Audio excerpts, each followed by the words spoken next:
My name is Mercy and I am 65 years old. For most of my life, I believed kindness always returned back to you. I carried that belief like a flame through raising my son Michael in Georgia, through losing my husband to cancer, and through every storm life ever threw my way. But nothing, not even the darkest storms, prepared me for the day my own daughter-in-law pushed me down the staircase of my home. She thought she'd killed me for insurance money. She thought she'd win. But what she didn't know, what made me smirk even as paramedics strapped me to the stretcher, was that I had changed the beneficiaries that very morning. And as they lifted me away, my voice cracked, but I forced a wink and whispered toward her pale face, "Check your husband's gambling debts, dear." Her lips trembled. Michael's eyes darted away. My chest burned as I tried to breathe, but I savored the horror painted across her face. The sirens wailed. Neighbors gathered. Somewhere deep inside me, a question echoed louder than the pain. How did we get here? How did my life, built on love, kindness, and sacrifice, turn into this battlefield of betrayal and greed? Hello everyone, welcome to today's video. Let me know where you're watching from. You never know. You might just get a shout out in our next story. Don't forget to like and subscribe if you enjoy stories that will keep you glued to the screen. Now let's take a step back and unravel how everything began. I wasn't always this fragile old woman lying on a hospital stretcher. No, I was once strong. Strong enough to work double shifts to keep a roof over my son's head after his father died.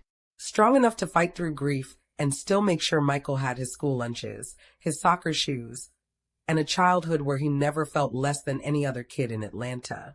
Michael was my whole world. I poured my soul into him, and maybe that was my mistake.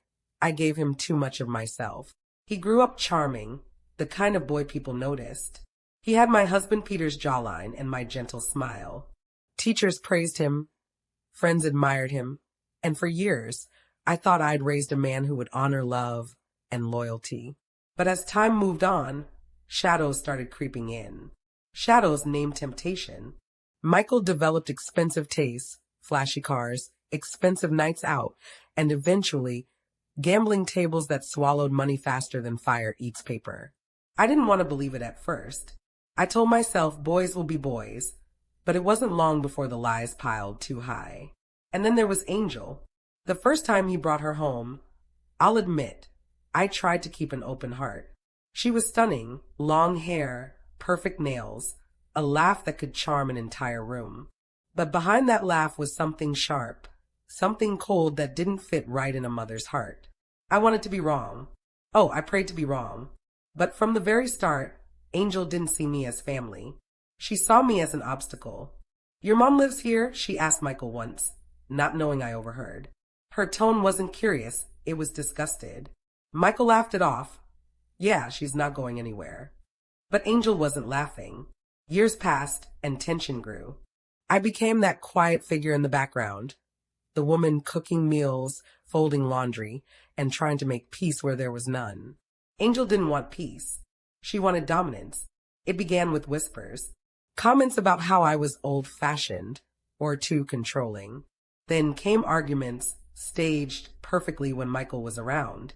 She painted me as bitter, jealous, unwilling to let my son grow.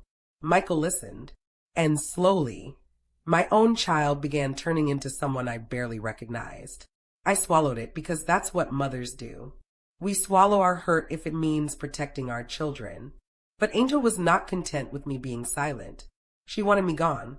And that's when she learned about the life insurance policy. The policy wasn't extravagant, but it was enough. Enough to take care of funeral costs and leave a cushion for Michael when my time came. I thought it was a gift, one last act of love from a mother who had already given everything. But Angel, she saw dollar signs. It started with odd questions. "So, Mercy, do you ever think about what will happen, if something happens to you suddenly?" She asked it once with that fake sugary smile, stirring her coffee as though she were asking about the weather. I laughed it off. "Sweetheart, I'm not planning to go anywhere soon." But her eyes didn't laugh. Now, let me pause for a moment and say this. If you're listening and you have people in your life who only see your worth in dollar signs, please, for your own sake, be careful. People like that don't love you. They love what they can take from you. And if you think this could never happen in your family, trust me, it can.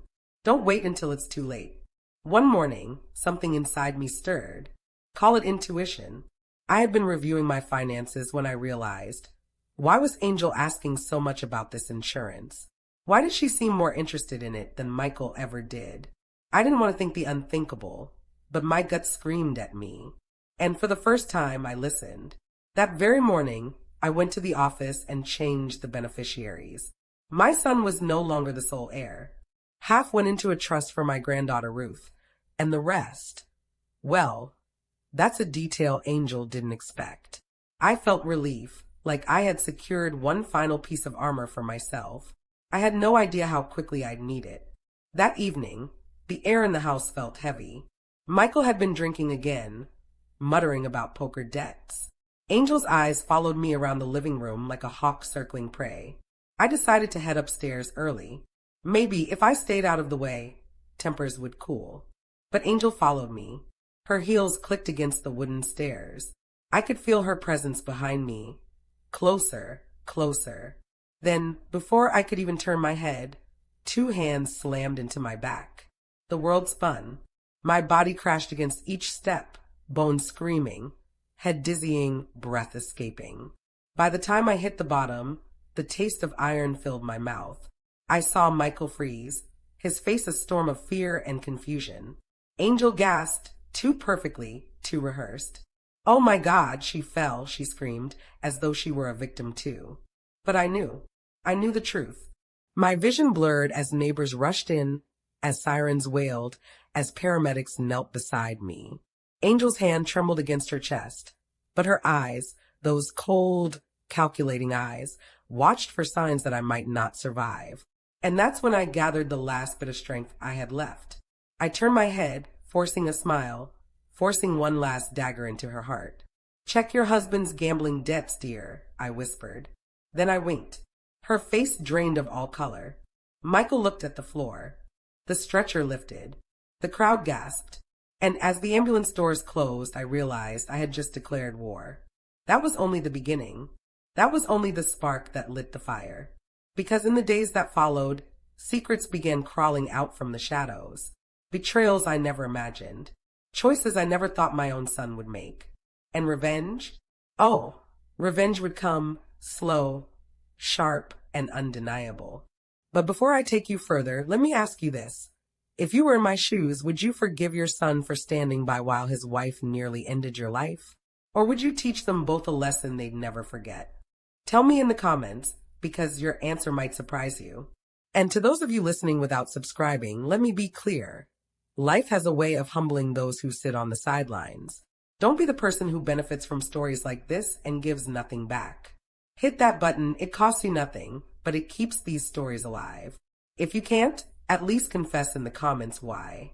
Trust me, you won't like the guilt if you don't. The wheels of the ambulance screamed down the Georgia highway, lights blinding through the windows. My body ached, but my heart? My heart was preparing for a battle bigger than any broken bone. Because this was no accident. This was betrayal. And betrayal deserves an answer.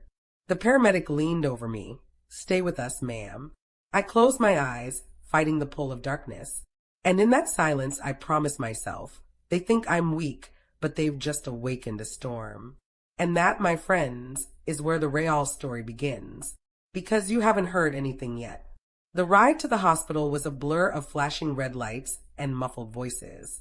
Pain shot through my ribs with every bump, and my mind swirled like a storm. But beneath all the noise, one thought pressed hardest against my chest. Angel thinks she's already won. The paramedic hovered over me, adjusting the oxygen mask. Stay with us, ma'am. Just keep your eyes open for me. I tried to nod, but the straps held me still. Instead, I let my gaze wander past the doors, catching a glimpse of Angel's silhouette in the crowd.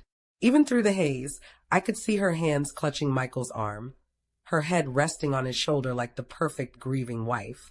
The act was so convincing, I wondered if even Michael believed it. The ambulance jolted forward. My eyes drifted shut. When I woke, the world was white. White walls, white sheets, white light searing through the blinds. My chest hurt, My legs felt heavy, but I was alive. Alive, when Angel had hoped I wouldn't be. Mercy. A soft voice pulled me back. Ruth sat by my bedside, her small hands folded neatly on her lap. My granddaughter's wide brown eyes glistened with worry. She was only 12, too young to carry the kind of fear she carried in that moment. Grandma, you scared me. I smiled weakly, brushing her hand with my fingertips. I'm not going anywhere, baby girl. Ruth's presence was like a balm, but her innocence also tore at me. She didn't understand the danger lurking under her own roof. She didn't see the way Angel's eyes lingered on me, calculating, plotting. And maybe that was for the best, for now. Michael arrived later, shoulders hunched, guilt hanging off him like a heavy coat. He avoided my eyes as he pulled up a chair. How are you feeling, Mom? His voice was low, strained. I studied him for a moment. His face was pale, lips dry, as if he'd been up all night. And I knew it wasn't just worry. It was the debts, the poker nights, the calls from men like Igor, who didn't take excuses for payment. I've been better, I whispered.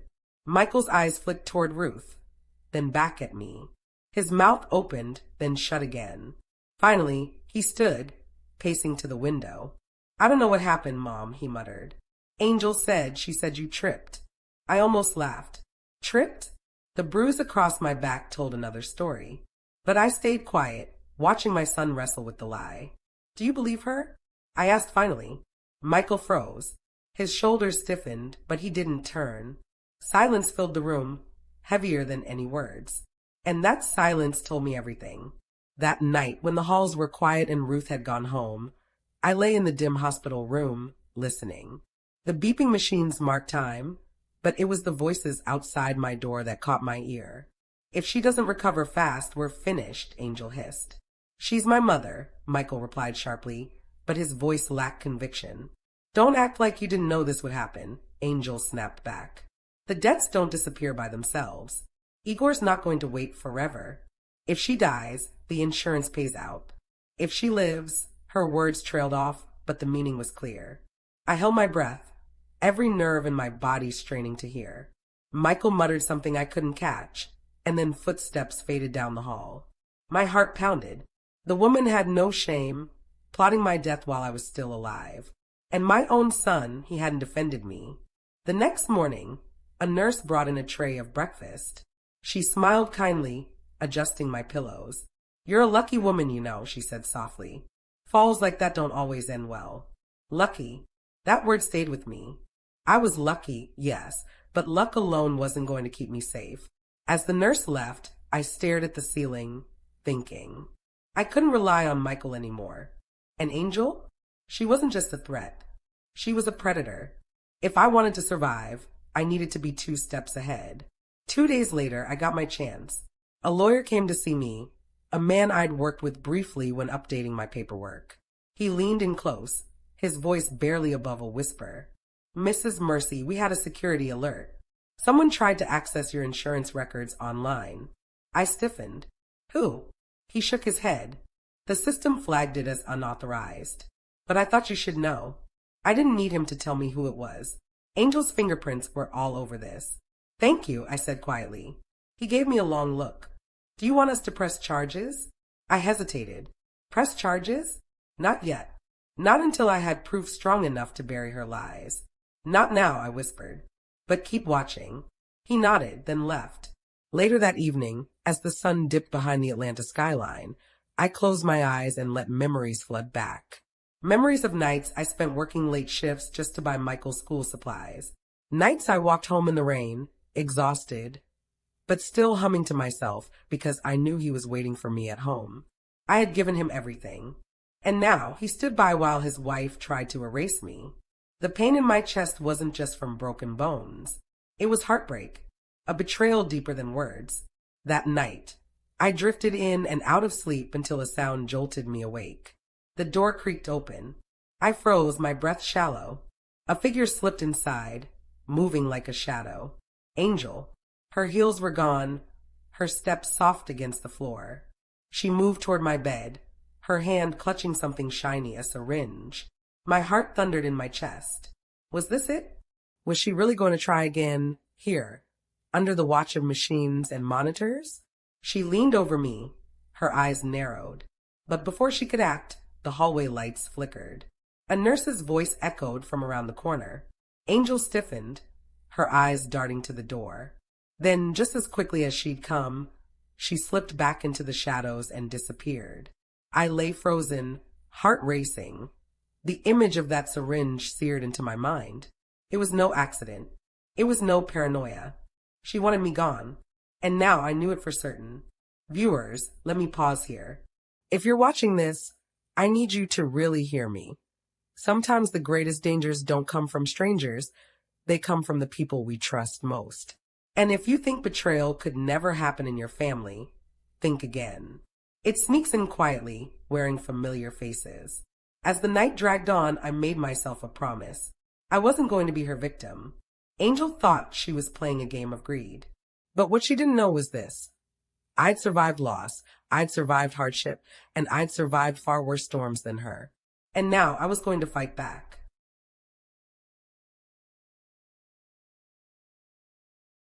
The only question was how. The next morning, as sunlight spilled across the hospital floor, I looked out the window with new determination. Angel thought she had the upper hand. Michael thought debts were chains he could hide. But both of them were about to learn that a mother's willpower is stronger than any push down a staircase.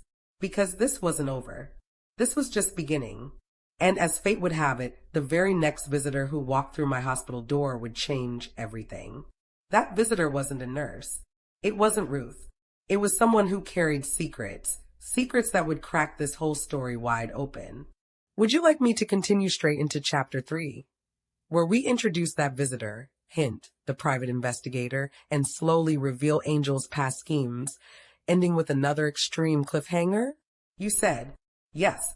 ChatGPT said, great raising hands, let's roll into Chapter 3. I'll keep the suspense cycle.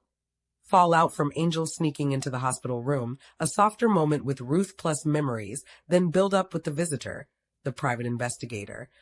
End on an extreme cliffhanger that sets up Chapter 4. Chapter 3. The morning sun slipped through the blinds, painting thin golden lines across the hospital floor. My body ached, but my mind was sharper than ever.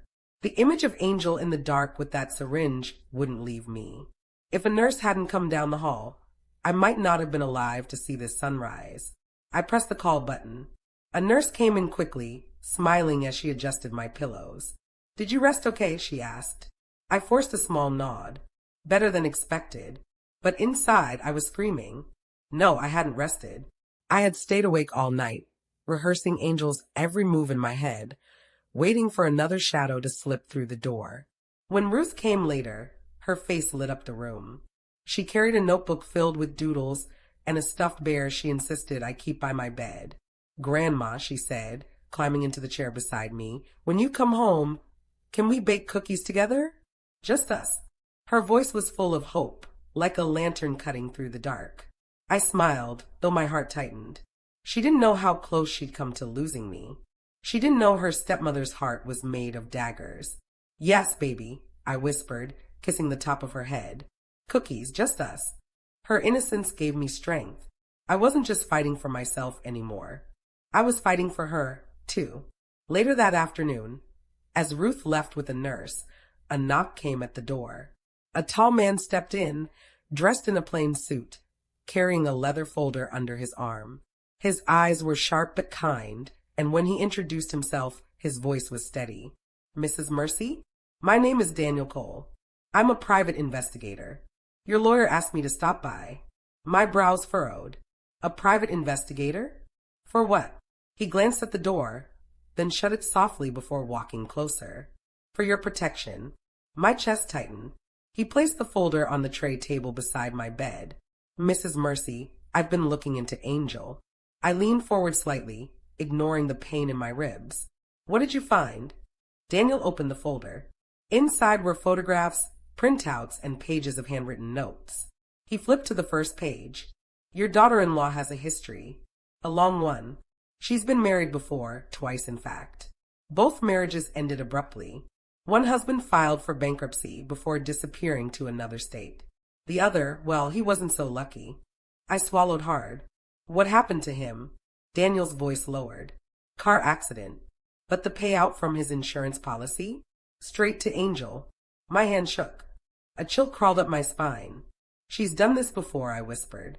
Daniel nodded grimly. She's a pattern, Mrs. Mercy. And I think you're her next target. My heart raced. I thought Angel was dangerous. Yes. I thought she was manipulative. But this was darker than I imagined. Why hasn't anyone stopped her? I asked. Daniel sighed. She's careful. Nothing ever sticks. Every move looks like misfortune instead of murder. I clenched my jaw. Until now. Daniel studied me for a long moment. If you're willing, we can build a case. But it won't be easy.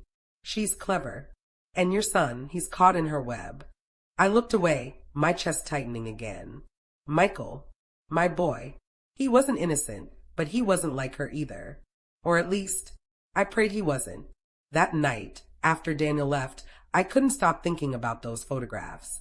Angel smiling with her arm around one husband, then another. The same smile she flashed at Michael. The same smile she wore while pushing me down those stairs. I thought of Ruth. Sweet Ruth, stuck in the middle of all this. I had to protect her. I had to. A week later, I was scheduled for discharge. The doctor said I'd need a walker for a while. Maybe longer, but I'd recover. Angel arrived to help with the paperwork, her smile as polished as ever. Don't worry, Mercy, she said sweetly. We'll take good care of you at home. Her words twisted my stomach. I could almost hear the unspoken part. Until you're out of the way. I signed the last form, my hand trembling. I wasn't scared of her anymore. I was preparing for her. That night, I sat propped in my own bed for the first time since the fall. The house felt strange, familiar walls, unfamiliar tension. Michael hovered like a ghost, avoiding my eyes. Angel moved around the kitchen, humming softly, every note like poison. I tried to rest. But then, at midnight, the phone rang. Michael stumbled into the hallway, snatching it up. His voice was hushed, urgent. I said, I'll get it, Igor. No, just give me time. My blood ran cold. Igor, the name Daniel had mentioned in passing, the lone shark with hands in every dark corner of Atlanta. I shifted silently in bed, straining to hear. Michael's voice cracked. If I don't have it by Friday? What do you mean, consequences? He slammed the phone down, his hands shaking. The floor creaked, and then, from the shadows of the hallway, another figure stepped forward. Not Angel, not Michael, someone else. A tall man in a dark coat, his face half hidden under the brim of his hat. His presence filled the doorway like a storm cloud. Igor sends his regards, he said softly, his accent thick. My breath caught. He was here, in my house, and in that moment I realized the fall down the stairs was only the beginning. The real danger was just arriving. The air in the hallway thickened the moment the man spoke. His shadow stretched long across the floor, swallowing the faint glow of the nightlight. My breath hitched, and I tightened my grip on the edge of the blanket. Igor sends his regards, he repeated, his voice like gravel rolling over stone. Michael froze, his face drained of color. W, what are you doing here? You can't just... The man stepped closer, lifting a finger to silence him. His eyes glimmered beneath the hat's brim. You think Igor cares about rules? Time is finished. He wants his money. I shifted on the bed, my ribs aching with every movement. The man's gaze flicked toward me, cold and calculating, before snapping back to Michael. Where is it? Michael stammered. I'll get it. Just give me another week. The man's lip curled. Another week? You've been saying that for months. Igor is patient, but not infinite. You pay, or people you love start suffering. His words hung heavy in the air, more dangerous than any knife. My stomach twisted. I knew exactly what he meant. Michael's debts. They had always been the ghost in the room, the wound that never closed. I thought back to the first time I found out. He was only 20, bright-eyed and full of dreams. But then came the poker games, the one lucky hand he swore would change everything. I'd found him sitting on the back porch one night, head in his hands, tears soaking his shirt. Mom, I just need a few $100. I'll pay you back, I swear. And I gave it to him. Then it was 1,000. then 5. Each time, I told myself this would be the last. Each time, I convinced myself he'd learn. But he never did. And now, my kindness had grown into this monster standing in my hallway. Angel appeared from the kitchen, her robe pulled tight around her waist. "What's going on?" she asked, feigning confusion. The man smirked. "Your husband owes Igor more than your house is worth. If he doesn't pay, maybe we take something else. A hand, a leg, or perhaps," his eyes slid toward me again, sharp as glass. "His sweet mother?"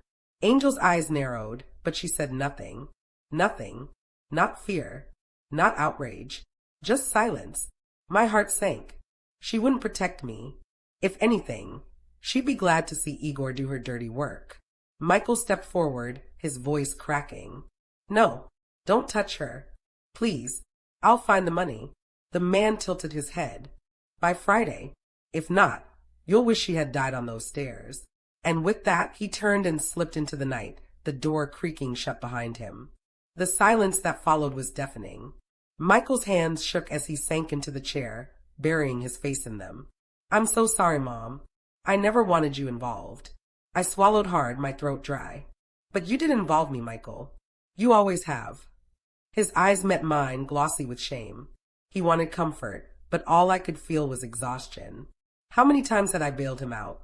How many times had I carried his weight until my back broke? Angel crossed her arms, leaning against the wall.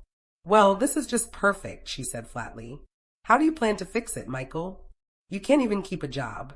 "Don't start, Angel." "Oh, I will start," she snapped. "You've dragged us into this mess, and now what? We lose the house. We run. What happens when Igor decides to stop playing nice?" Her voice cut like a knife. But beneath her anger, I caught something else, fear. Not fear of losing Michael. Fear of losing control. Because if Igor took everything, Angel's plans for me, for the insurance, for the money would crumble. And that thought lit a spark in me. That night, after the house had quieted, I lay awake staring at the ceiling. Igor's threat echoed in my ears. By Friday, if not, pain would follow. But I couldn't let this end with me on the floor again. No. If Angel and Michael wanted to play games with debts and lies, then I'd have to learn the rules too. My mind spun, connecting dots. The insurance policy I'd changed. The savings account Angel didn't know about. The photographs Daniel had shown me. Pieces of a puzzle waiting to be fit together. I was done being the victim. The next morning, Daniel returned. He carried another folder, his face even more serious than before. "Mrs. Mercy," he said, setting the papers down. I dug deeper. "Angel's not just a gold digger. She's a predator. And she's not working alone." My stomach knotted. "What do you mean?" He opened the folder. Inside was a grainy photo. Angel, sitting in a cafe, leaning close to the very same man who'd stood in my hallway. Igor's man. The world tilted. My breath caught. "Are you saying," I whispered, my voice trembling. Daniel nodded. "Angel and Igor are connected. She's not just waiting for your insurance payout. She's helping drive Michael deeper into debt to make sure of it. And if she plays it right, she gets rid of you and keeps your son under her thumb." My hands gripped the blanket. Betrayal stabbed deeper than any fall down the stairs. Angel wasn't just a threat. She was a hunter, circling me from every side. Downstairs, the front door opened. Angel's voice drifted up the stairs, casual, cheerful, like the perfect wife coming home from errands. I looked at Daniel, my pulse pounding. "What do we do now?" I whispered. Daniel's eyes darkened. "Now, Mrs. Mercy, we prepare for war." And just as the words left his mouth, Angel's footsteps began climbing the stairs, step by step, closer, louder, until her shadow spilled across my doorway. Angel's heels clicked against the wooden floor as she stepped into my room, her smile painted on like cheap wallpaper. "Well, look at you," she said sweetly, pulling the curtains open. Bright and awake, feeling stronger. Her tone was warm, but her eyes gave her away.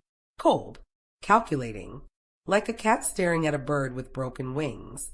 Daniel, still standing beside my bed, stiffened but said nothing. He slid his notebook into his satchel and gave me a quick nod, the kind that said, "Play along. Don't let her know."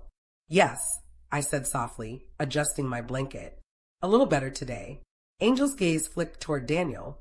And who's this? A new friend. Daniel smiled, calm as ever, just checking on Mrs. Mercy, making sure she has everything she needs. I volunteer with a local outreach program.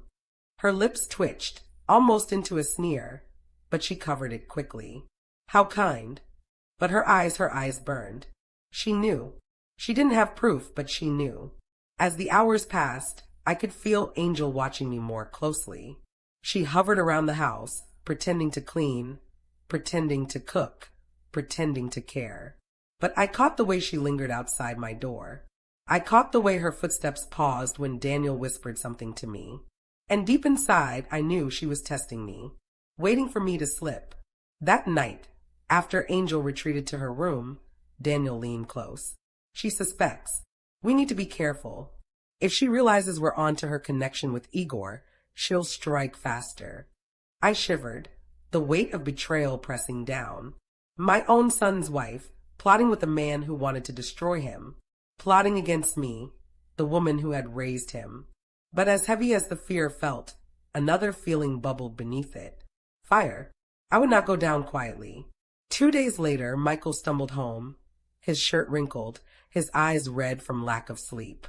He looked 10 years older. Angel pounced on him the moment he walked through the door. Where have you been? She snapped. Do you realize how dangerous this is? Igor's men are circling. We can't keep this up forever. Michael shoved past her, collapsing into the armchair. I'm trying, Angel. I'm trying to get the money. You think I like this? You think I don't know what's at stake? Angel's jaw tightened. Her mask cracked for a moment, exposing raw fury. If you'd just listened to me, we wouldn't be in this mess. Her words were sharp and they chilled me. Because she wasn't afraid of Igor, she was angry at Michael. Angry that his failure might ruin her plans. Later that night, I heard them arguing again. Their voices carried through the walls. You said your mother had money. Angel hissed. She doesn't. Michael shouted back. She gave me everything already. There's nothing left. That's a lie, Angel shot back. Women like her always have something tucked away. And I'm going to find it. My blood ran cold. She wasn't giving up. If anything, she was digging in deeper. The next morning, Daniel brought me something new. A small voice recorder. If she's careless, he said, we'll have proof of her intentions. But you have to be brave enough to play along. I nodded, though my hands trembled as I took it. Brave. I wasn't sure I was, but what choice did I have? I slipped the device under my blanket, heart pounding. And as if fate had arranged it, Angel walked in moments later, her arms crossed. We need to talk, she said. Her tone was different this time. No sweet coating, no fake smiles. Just cold steel. I don't know what Daniel's telling you, but let me be clear. You don't belong here anymore, Mercy. You're a burden.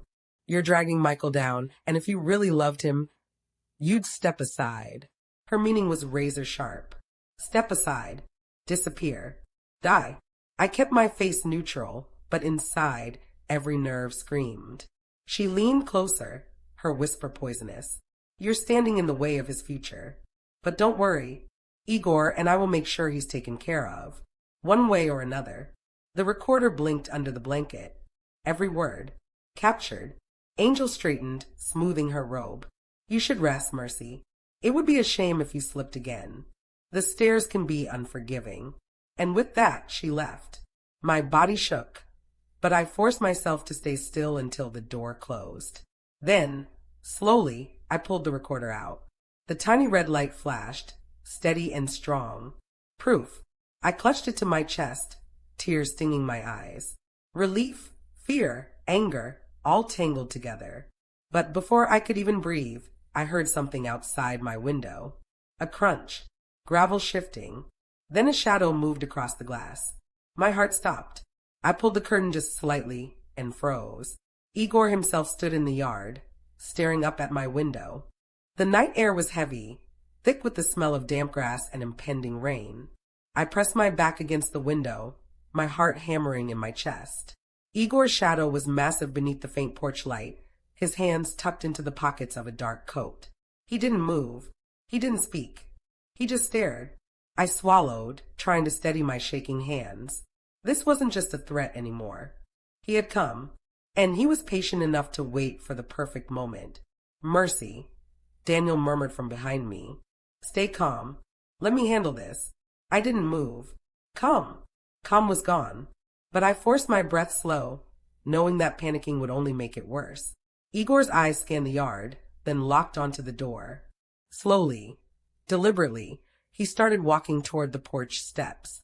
Each step was measured, methodical, like a predator savoring the hunt.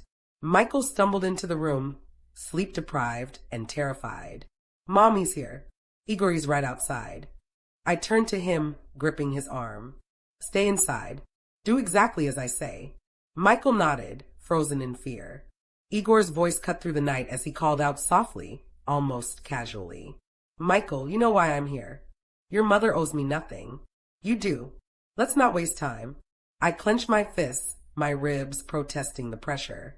He thought he could intimidate me, scare me into submission. But he didn't know mercy. He didn't know that I had survived loss, betrayal, and heartbreak that would have crushed others. Daniel leaned closer, whispering, You can't fight him physically, but you can fight smart. Smart. That was the only weapon I had left. I stepped slowly to the window, careful to stay in the shadows. Igor's gaze met mine. His eyes narrowed, and for a second, I swear I saw surprise flash across his face. He didn't expect me to be awake. Good evening, Mrs. Mercy, he said. I'd like a word. Just you and me. I swallowed hard. I don't negotiate with threats. He smirked. We'll see. Daniel handed me my phone under the blanket. Call the police, he whispered. But wait for my signal. I nodded. Every instinct screamed at me to run, to escape, but I stayed. I had to hold my ground. Igor knocked on the door softly, then louder. Open up. Let's talk like civilized people. I took a deep breath. This was it, the moment where I either faltered or proved how far I'd come. Suddenly, Igor's hand slipped under his coat. My heart jumped. Was it a weapon? Could he strike at any moment? Then Daniel whispered, Now. I pressed the phone against my chest, fingers trembling, and slowly opened the door just enough to peer out. Igor's face filled the doorway, but before he could react, I pressed a button on my phone. The loud blare of a security alarm shattered the night. Lights flashed, and my neighbors' houses flickered with illumination. Igor flinched, stepping back. Police are on their way, I said firmly, my voice steadier than I felt. And Daniel has records of everything. You step another foot closer, and it's over. He glared at me for a long moment, then finally backed away into the shadows. For now, the immediate danger had passed. But I knew better. Igor wasn't gone. He would be back, and he wouldn't come alone. The adrenaline faded slowly, leaving exhaustion in its wake. I sank into a chair, ribs aching, mind racing. Michael stood beside me, guilt written all over his face. I'm sorry, Mom, he whispered. I never wanted you involved. I know, I said softly. But now you know. And you need to make choices, Michael. Hard choices. He nodded, staring at the floor. That night, I sat by the window, staring at the dark street where Igor had disappeared. Rain began to fall, tapping against the glass. I thought of Angel, of Michael, of Ruth.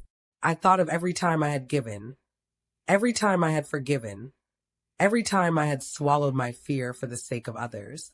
And I realized kindness was one thing. Strategy was another. And right now, strategy would be my weapon. Daniel leaned over, whispering quietly, We need a plan. Igor is dangerous, but Angel is the real problem. She's been manipulating him, guiding him toward your destruction. If we can expose her, the rest falls apart. I nodded. Then that's what we do. The next morning, as the first light of dawn crept over Atlanta, I made a list. Names, connections, depths, timelines. Every thread I could pull to unravel Angel's schemes. Every secret she had thought hidden. I was ready. But even as I planned, I could feel the weight of danger closing in. Angel wouldn't wait. Igor wouldn't wait. And Michael was caught in the crossfire. That night, I heard it, a soft whisper at my bedroom door. A shadow moving just beyond the lamp's light. Angel's voice, cold and dangerous, hissed. You think you can outsmart me, Mercy? You're not safe. Not anywhere. My blood ran cold. The game had just begun, and this time I would be ready. The morning light spilled over the living room, casting long shadows across the furniture. I sat at the dining table with my notebook open, pen in hand, sipping lukewarm coffee.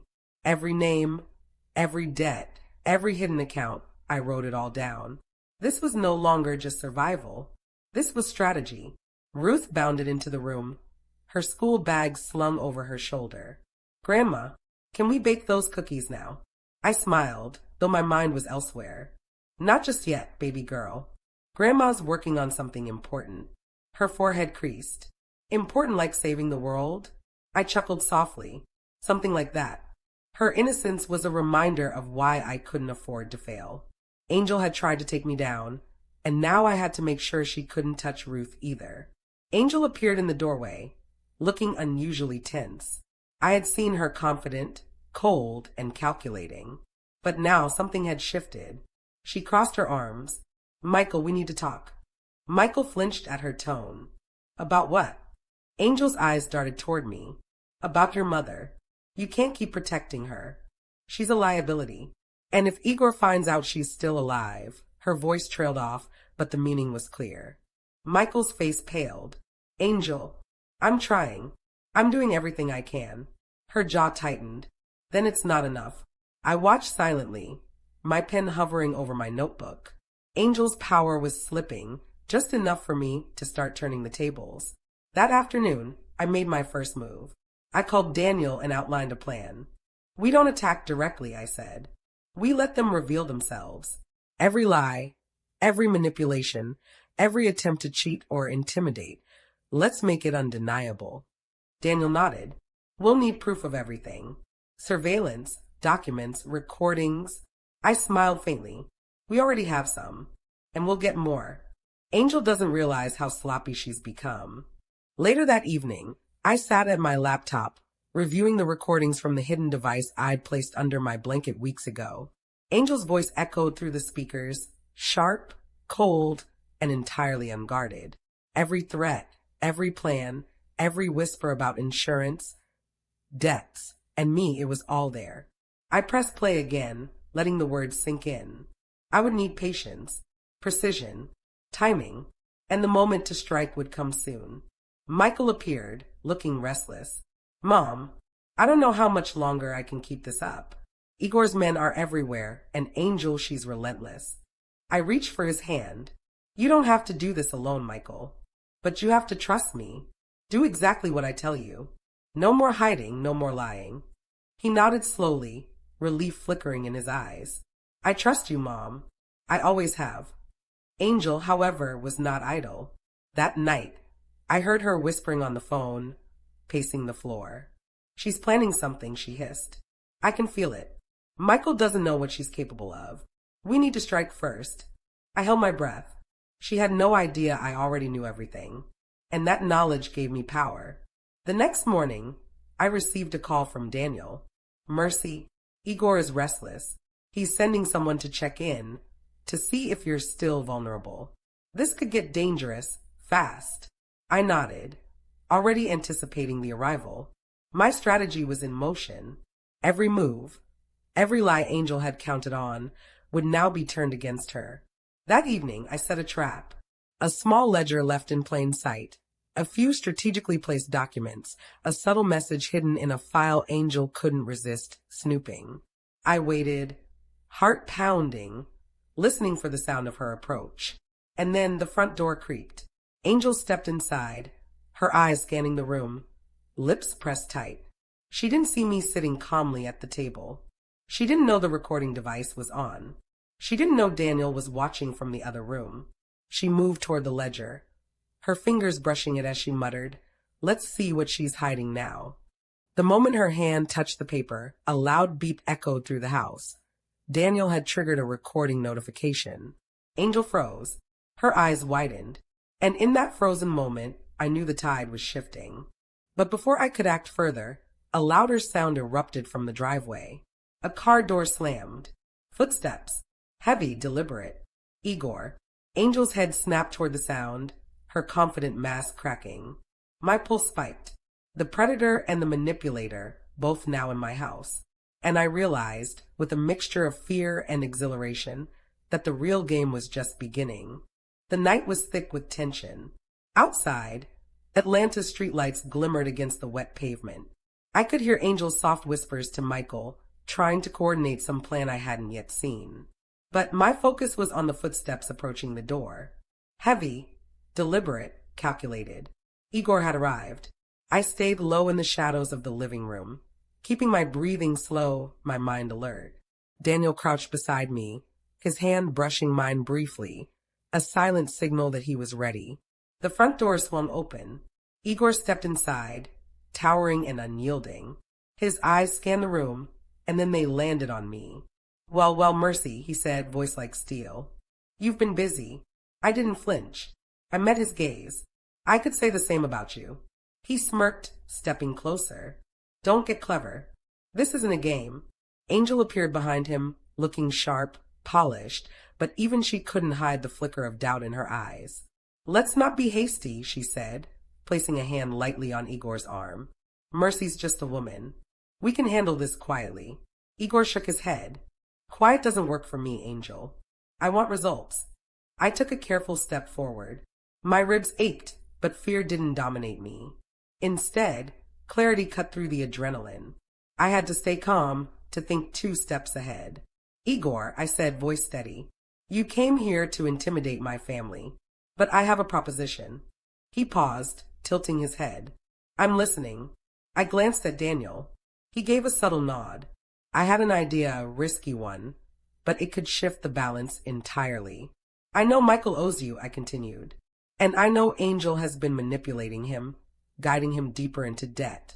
But what if I could help you recover your money legally, efficiently, without unnecessary risk? Igor's eyes narrowed. Go on.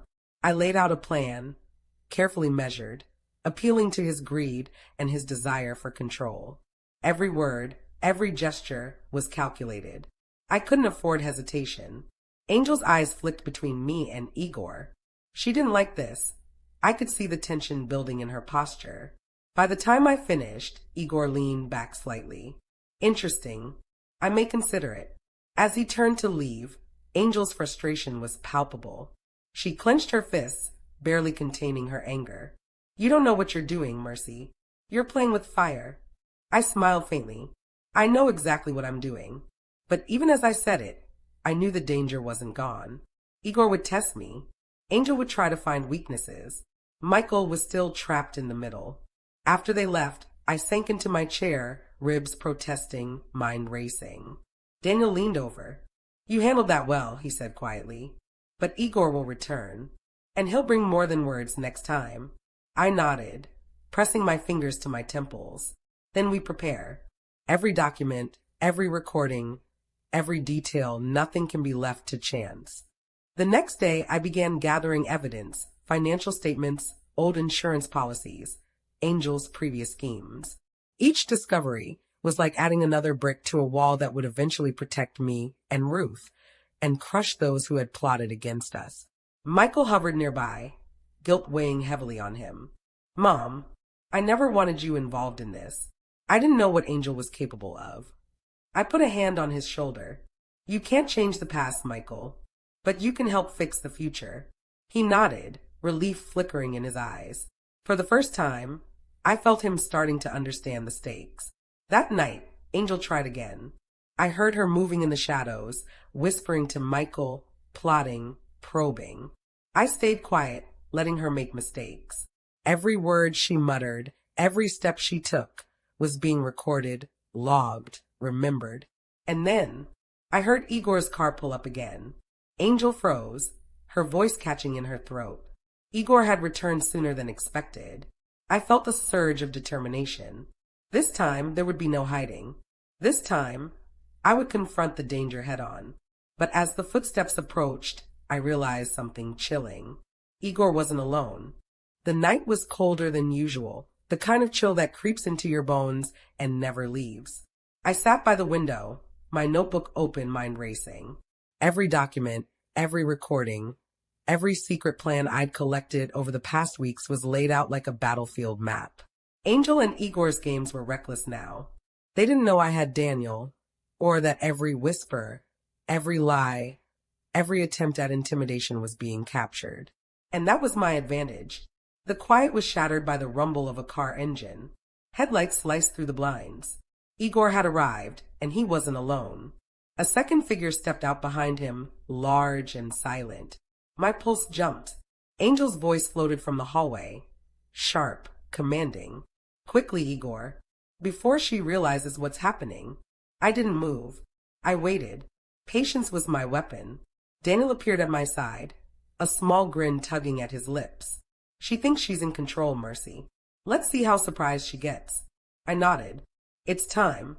I picked up the phone and started recording not just the words, but the movements, the shadows, the tension in their gestures. Everything. Igor stepped into the house, eyes narrowing. You've been busy, he said. But none of it matters.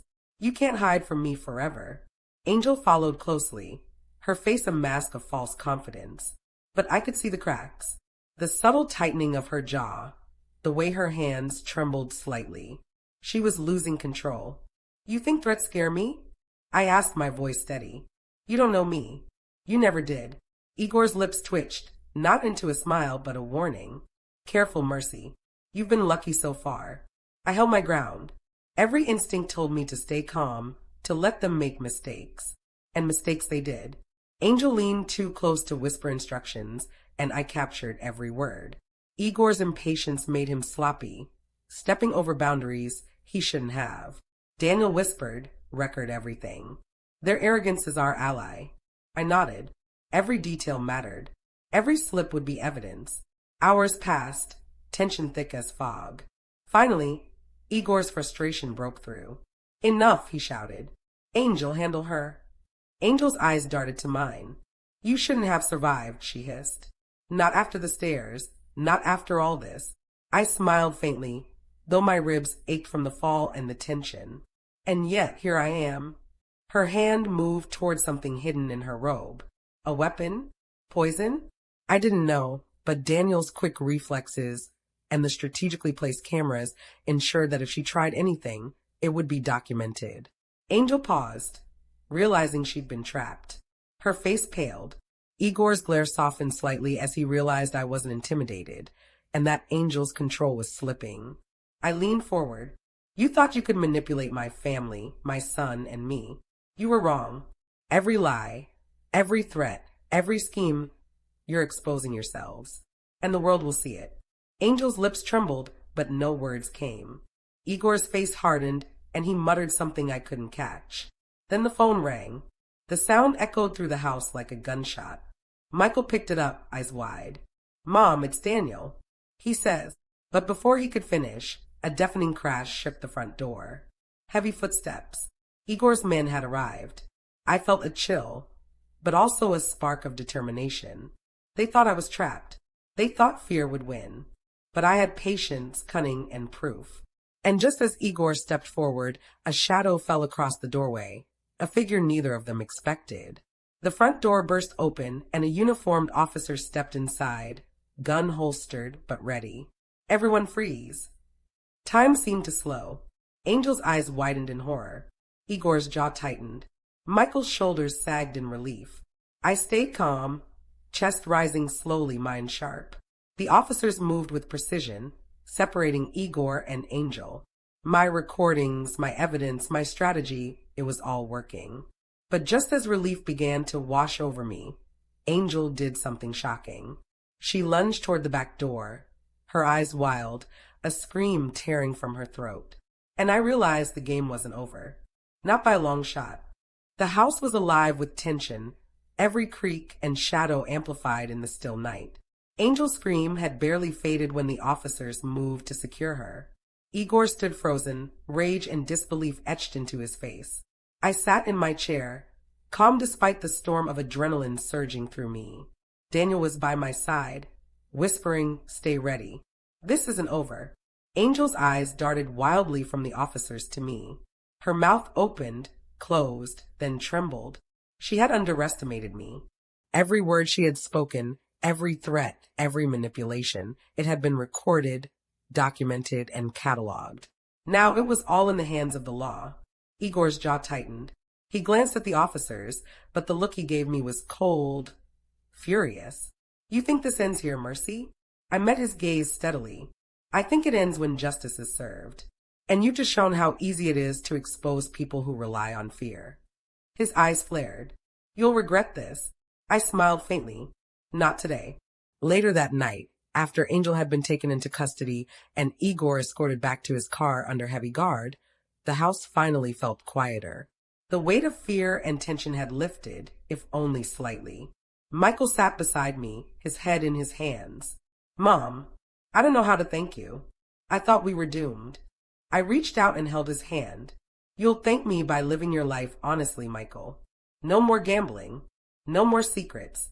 And remember, you're never alone. Not when you do the right thing. He nodded, tears glistening in his eyes. I promise. Even with the immediate danger gone, I knew the threat wasn't fully over. Angel was clever and Igor had resources.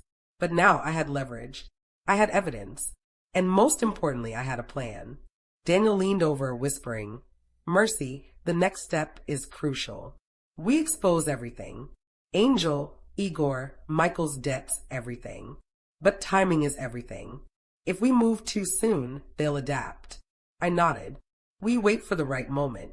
Patience is the weapon now. The next morning, I received a message from an unknown number.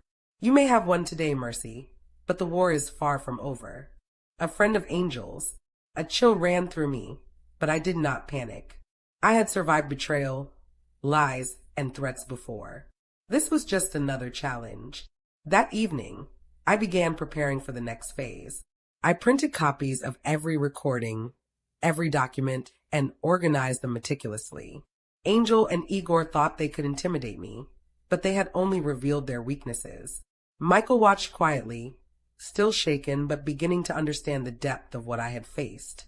Mom, you're incredible, he whispered. I smiled faintly, pressing a hand to his cheek. Sometimes, Michael, the people who seem weakest are the ones who survive longest.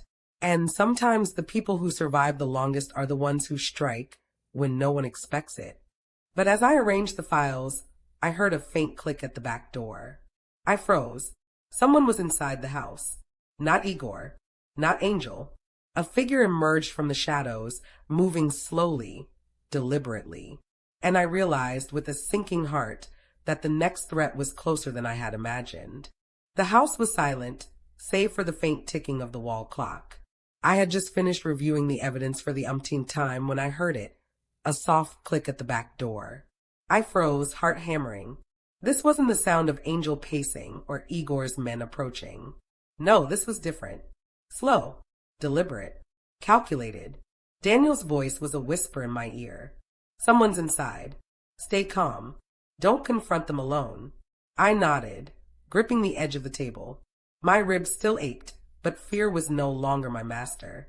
Strategy was. From the shadows, a figure emerged. Tall, broad-shouldered, and moving with eerie silence. I couldn't make out the face yet, but the aura of menace was unmistakable. You shouldn't have survived the stairs, the voice said, cold and smooth. And yet here you are. My pulse quickened. I had anticipated threats from Igor and Angel, but this was new. Someone unexpected. Someone dangerous. I stayed seated, keeping my breathing slow. Who are you? I asked. The figure stepped closer, and a dim light fell on their face. My stomach dropped. It was someone I didn't know, but someone who clearly knew me. I'm here for what Angel couldn't get, they said, voice low. And Igor wouldn't dare touch without my permission. I realized immediately I was caught between predators.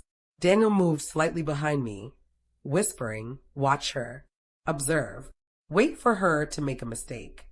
I swallowed. A mistake. That's all I need. The intruder circled the room slowly, inspecting the files on my desk. Her eyes narrowed as she reached for one. Interesting, she murmured. You've been busy. But this could ruin everything for us. I forced a calm smile. Then you should leave it alone. She tilted her head, amused. And if I don't? I leaned forward. Then you'll see exactly why you shouldn't have come. Suddenly, she lunged toward the desk, grabbing a folder. Reflexively, I slammed my hand on the recorder beneath it. A bright red light flashed, capturing every movement. Her eyes widened. You. Don't underestimate me, I interrupted, voice firm. You think fear can control me? You're wrong. Daniel stepped forward, phone in hand, silently dialing the local authorities. The intruder froze, realizing her actions were being documented. Her glare swept over me. This isn't over, she hissed, dropping the folder and retreating toward the door. I stood slowly, feeling a rush of adrenaline. No, it isn't. But I'm ready.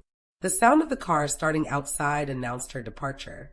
I pressed my hands to my chest, trying to calm the racing of my heart. Michael appeared from the hallway, face pale. Mom, that woman, she knew everything. She could have survived, I said softly, completing his thought. Yes, I survived. And that's all that matters right now. He nodded, relief flooding his features. How did you know what to do? I smiled faintly, though my ribs ached from the tension. Years of experience, Michael.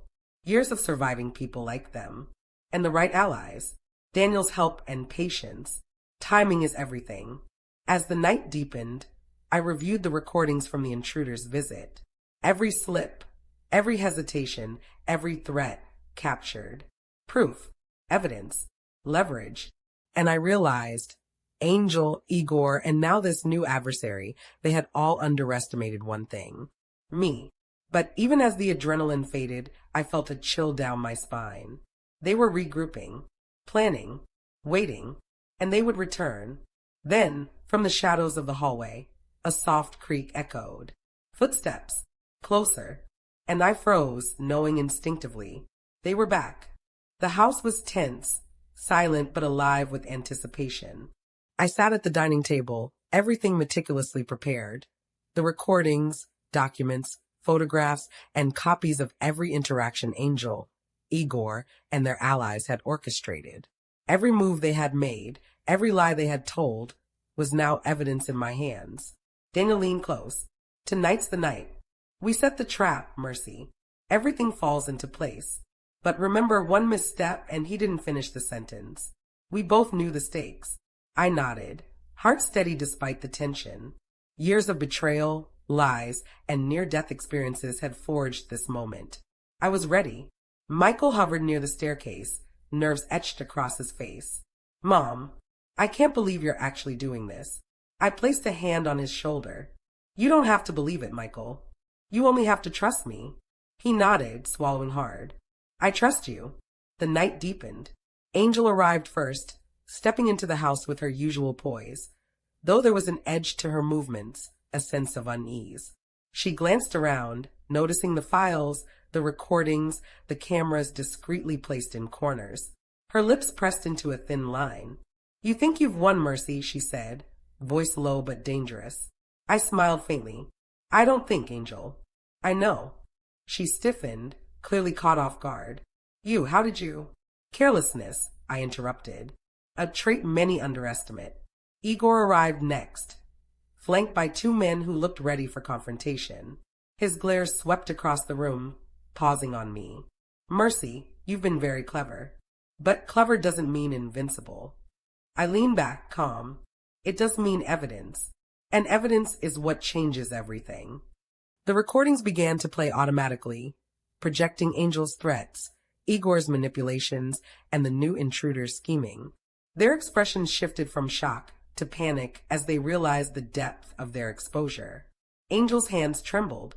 This can't be happening. You can't have... I have it all, I said firmly. Every word, every step, every scheme. You underestimated me. And now, it's time to face the consequences. Igor's face hardened. You think a few tapes will... I pressed another button. Phone lines connected directly to the police and a live lawyer, ready to intervene if necessary. Every word, every document had been sent to law enforcement and media outlets. The walls of their empire were crumbling. Michael's eyes widened. Mom, you've done it. I smiled softly. We've done it. Together. Angel's knees weakened. Igor's face darkened in disbelief. The weight of their failures pressed down. Their plans, their threats, their lies, they had all been undone. Angel lunged forward, desperate, but the doors locked automatically, the lights blaring. Officers arrived within moments, expertly restraining her and Igor's men. I stepped back, heart racing but triumphant. Michael ran to my side. "Mom, you saved us. Saved everything." I took a deep breath, glancing around the room at the evidence, the law, the cameras documenting every move. No one can threaten my family. No one can manipulate my son or my home. And anyone who underestimates me will learn the hard way. The weeks that followed were quiet, but just. Angel and Igor faced the consequences of their actions. Michael began rebuilding his life, free from debt, manipulation, and fear. Ruth played in the yard, laughing, unaware of the dangers that had lurked so close. And I, Mercy, sat quietly in my living room, reflecting on the journey. Betrayal had hurt me deeply, but kindness, patience, and cleverness had allowed me to survive and thrive. I smiled faintly, thinking of the lessons learned. Kindness is strength, vigilance is wisdom, and courage comes not from fearlessness, but from facing danger head-on. As I looked out the window at the Atlanta skyline, I whispered to myself, "You underestimated me. But I'm still here, stronger than ever." And somewhere far away, Angel and Igor realized they had miscalculated. The war was over, but the story of survival, cleverness, and justice would live on.